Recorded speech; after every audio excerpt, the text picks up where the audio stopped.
Gente, muito prazer. Como eu falei, eu sou Daniel Caetano. Eu estou aqui porque eu produzi e dirigi 2 filmes, um curta-metragem chamado Coisas Nossas e um longa-metragem chamado Verão em Rio. Foram licenciados dentro dos editais de licenciamento promovidos por ocasião da Lei Paulo Gustavo pela Secretaria, e aí, por conta disso, eu tenho o prazer aqui de conversar com vocês um tempo. Como eu falei, eu vou dar 2 aulas, eu tentei fazer com que eles sejam complementares.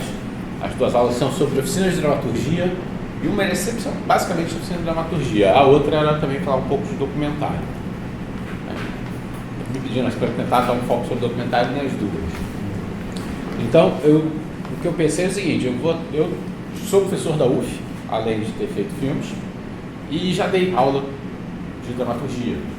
Então eu pensei em trazer para cá, concentrar assim, algumas das coisas que eu já falei em turma para a gente poder trocar. Mas uma coisa que eu acho também que é bastante importante é o nome desse encontro, é uma oficina. Então eu posso passar 1 hora falando, legal, tal. Mas acho que também pode ser interessante se a gente conseguir estabelecer um diálogo. Eu vi coisas de vocês para a gente trocar a partir do que eu trouxe aqui. Essa minha primeira aula, eu vou me concentrar no primeiro dos textos a falar sobre o que é uma estrutura dramatúrgica. Um texto com mais de 2000 anos, que é a arte poética, escrita pelo Aristóteles. Se a gente pegar os manuais de roteiro, todos que foram publicados nos últimos 100 anos sobre cinema, todos eles em algum momento vão remeter à arte poética. Os principais conceitos que a gente fala em dramaturgia estão lá. E aí eu queria trazer alguns desses pensamentos de Aristóteles, porque aí quando vocês também pegarem o manual de roteiro, vocês vão dizer, bom, esse aqui está conversando a partir daquela fonte primeira do Aristóteles, para falar desses conceitos fundamentais e cada um tomando uma posição. Então essa aula vai ser basicamente sobre esses textos inaugurais. A segunda aula eu estou querendo falar sobre 3 livros escritos por autores brasileiros, que são manuais de roteiro, reflexões sobre roteiro, o Marcos Rey, o Dr. Comparato e o Luiz Carlos Maciel. Temos mais vários outros. Se vocês têm interesse em roteiro, vocês já devem ter entrado em livrarias ou em sites para procurar livros sobre roteiro e devem ter visto que, assim, você sai com um caminhão de livros, Só nos últimos 15 anos, eu acho que de cabeça dá para conseguir lembrar de uns 10 livros publicados brasileiros ou estrangeiros, todos eles bastante interessantes. Eu me foco mais nesses 3 que são brasileiros, que já não são tão recentes, são de autores com muita experiência, que seguem linhas diferentes e que eu acho que vale a pena para a gente conversar. Enfim, me apresentei. Os conceitos que eu vou falar aqui em relação a esse texto do Aristóteles, a arte poética, essencialmente vão ser sobre a questão do que é a mímese, a representação, o que significa essa representação, falar do conceito de catarse que ele propõe, Vou falar também dos conceitos de reconhecimento ou identificação, compreensão. Vou cair uma ficha que às vezes no roteiro a gente percebe que para o personagem cai a ficha, isso altera dramaticamente ter uma determinada informação, saber de alguma coisa, Falar sobre a ideia da falha trágica do ato falho fundamental que dá origem aos textos que o Aristóteles estava analisando na época, Falar sobre o caráter, as características de cada personagem, a personalidade, digamos. Quando Aristóteles fala em caráter, ele não quer falar em bom ou mau caráter, de vileza ou de bondade. Ele está falando da personalidade, das características que destacam o caráter de um personagem em comparação aos outros.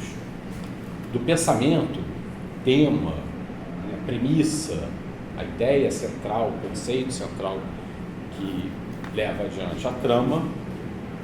E aí vamos falar também um pouco sobre retórica e sobre espetáculo, que são conceitos fundamentais do Aristóteles. De cara, assim, eu queria notar o seguinte: o cinema é uma arte representativa. Sempre? Não. Não, nem sempre. vários dos filmes experimentais a gente vai ver e vai ser muito difícil da gente reconhecer num filme experimental uma representação da realidade.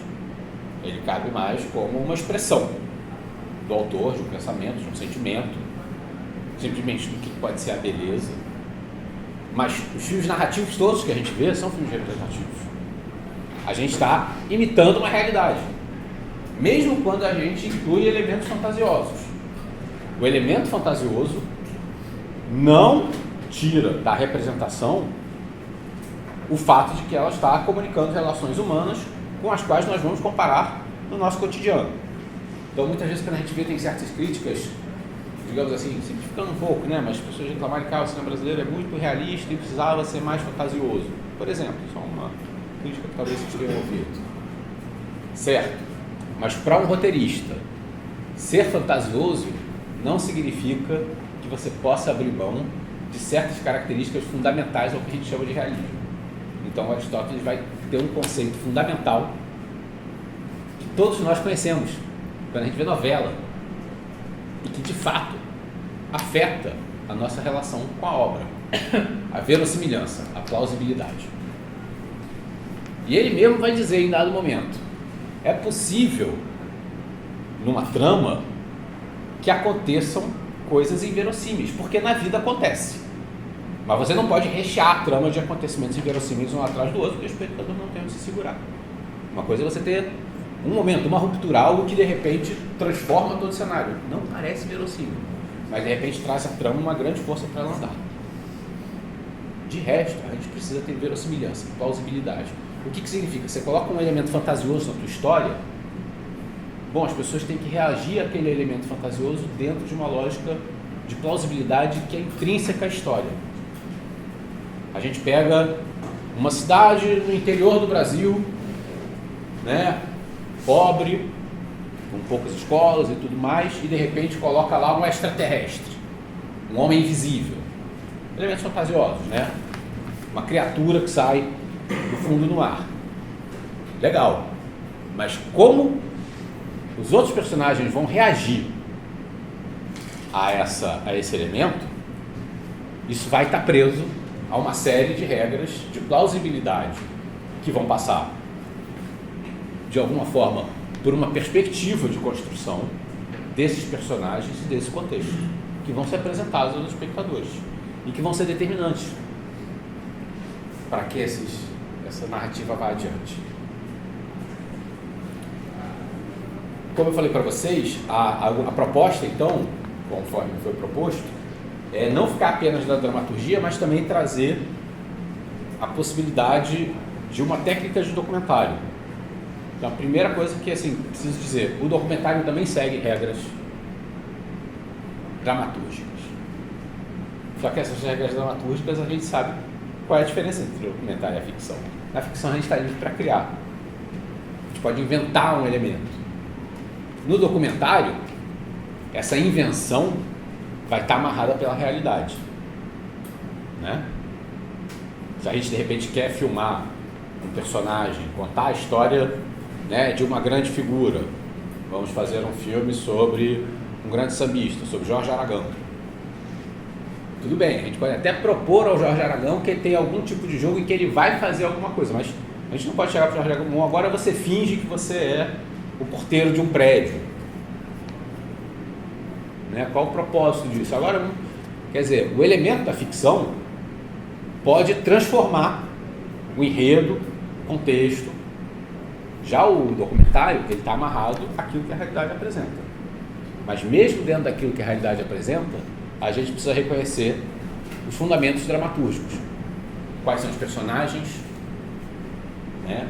Qual é o conflito que se estabelece, como esse conflito vai se desenvolver e se apresentar para tocar os espectadores, para eles sentirem o drama, né? Sentir a coisa, e como se soluciona, como se vai se solucionar. O Aristóteles vai ser o primeiro a virar e dizer a coisa que é a mais óbvia possível do mundo, mas alguém foi o primeiro a escrever, né? Uma história tem que ter início, meio e fim. Não quer dizer que, né, tem que, por exemplo, no cinema tem que seguir cronologicamente as coisas, não. O início pode estar no final, né, no início dramático é num final cronológico e vice-versa.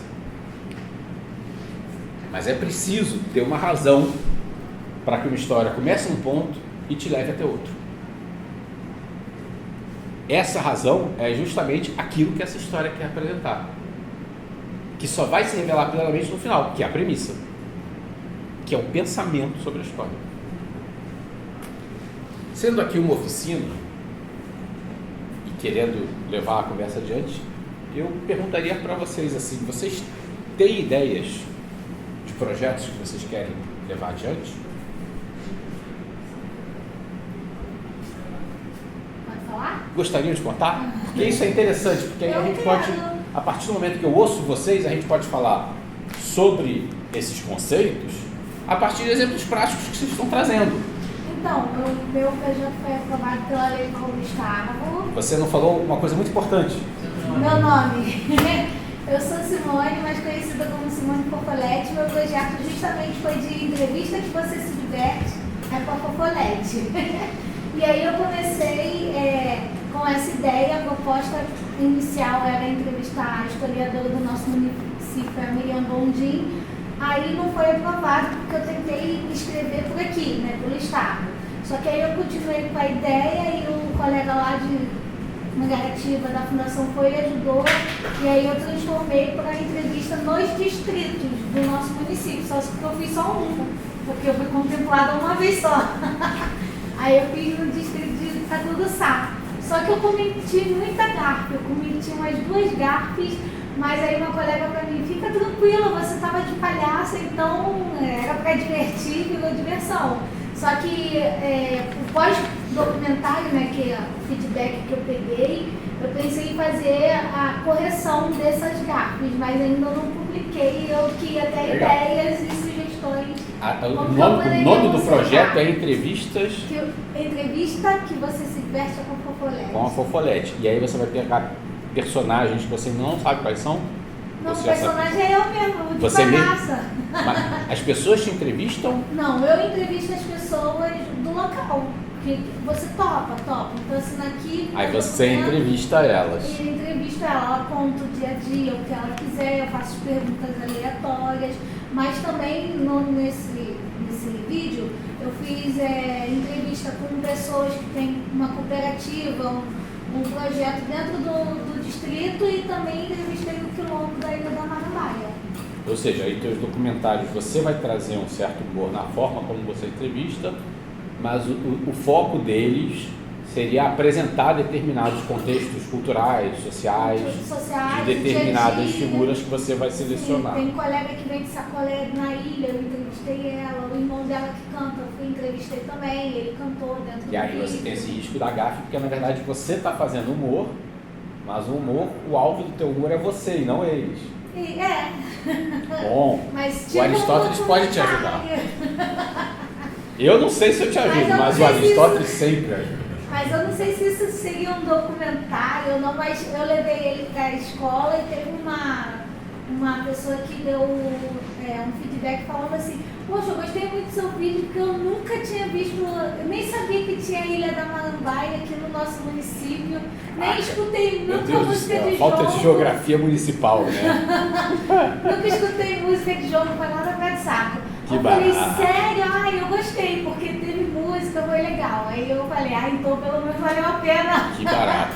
Olha, Perfeito.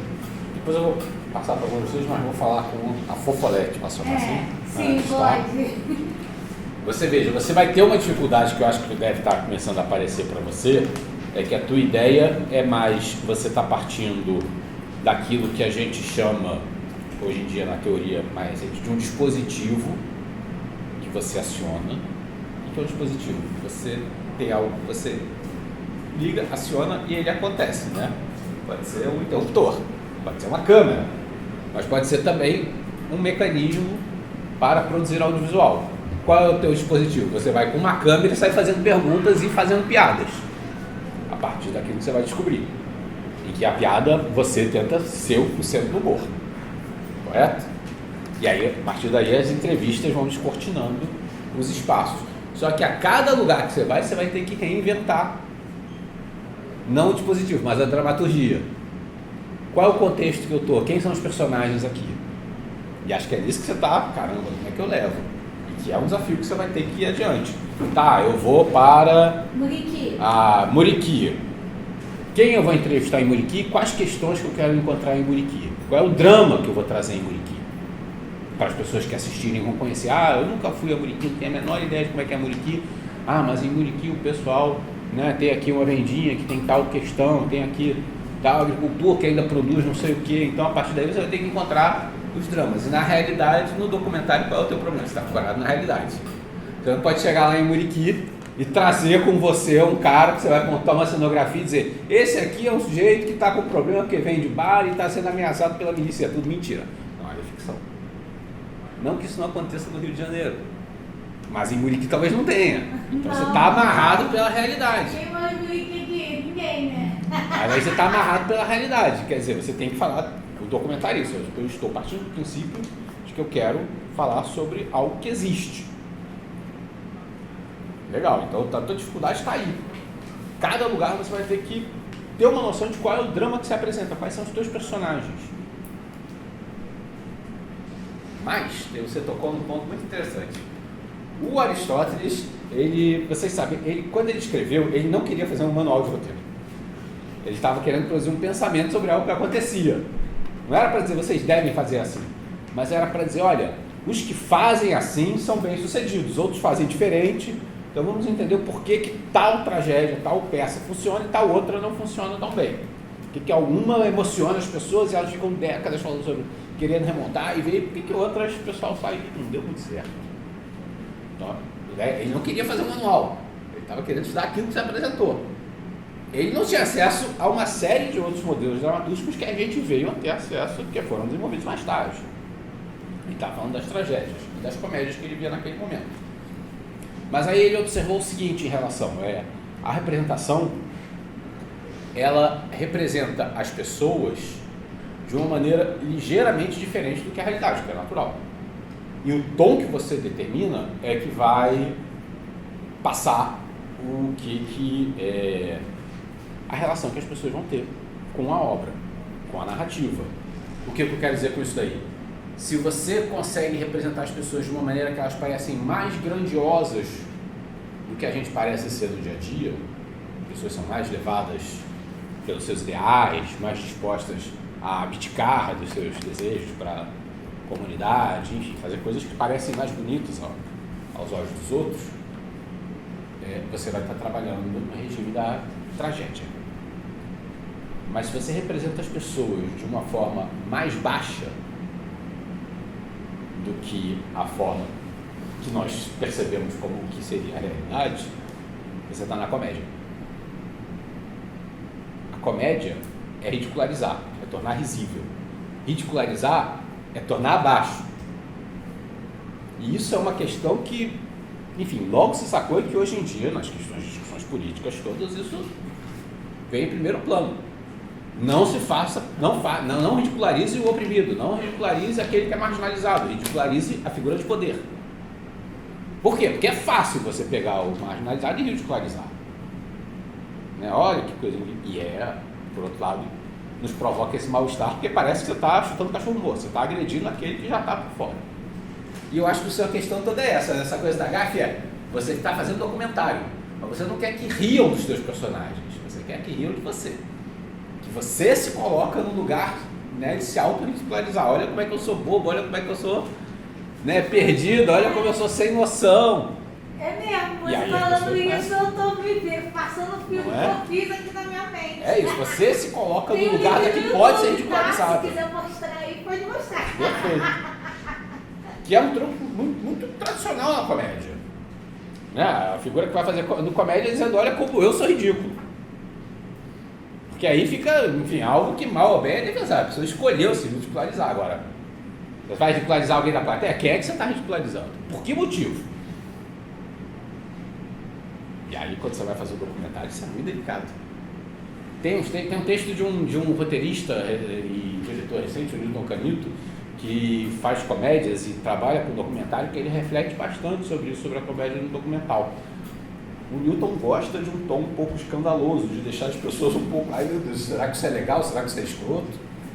Nem todo mundo é assim, né? Ninguém precisa querer ficar nessa corda bamba que é um tanto quanto arriscado. Alguém pode apontar para você e dizer, porra, que coisa, você deixou a pessoa numa situação, que canalice, né? Ele toca essa corda bamba. Mas vocês percebem que isso daí, quer dizer, isso aqui é uma lição que está lá na Aristóteles e tal, que todos nós, de alguma forma, reconhecemos. Quer dizer, fazer humor é fazer humor, fazer alguém rir de alguém. De quem você faz rir? Né? E como? Porque é muito fácil também dizer, faça humor com o poderoso. Tá, mas aí pode ser uma coisa previsível também, que é uma forma de acabar com o humor.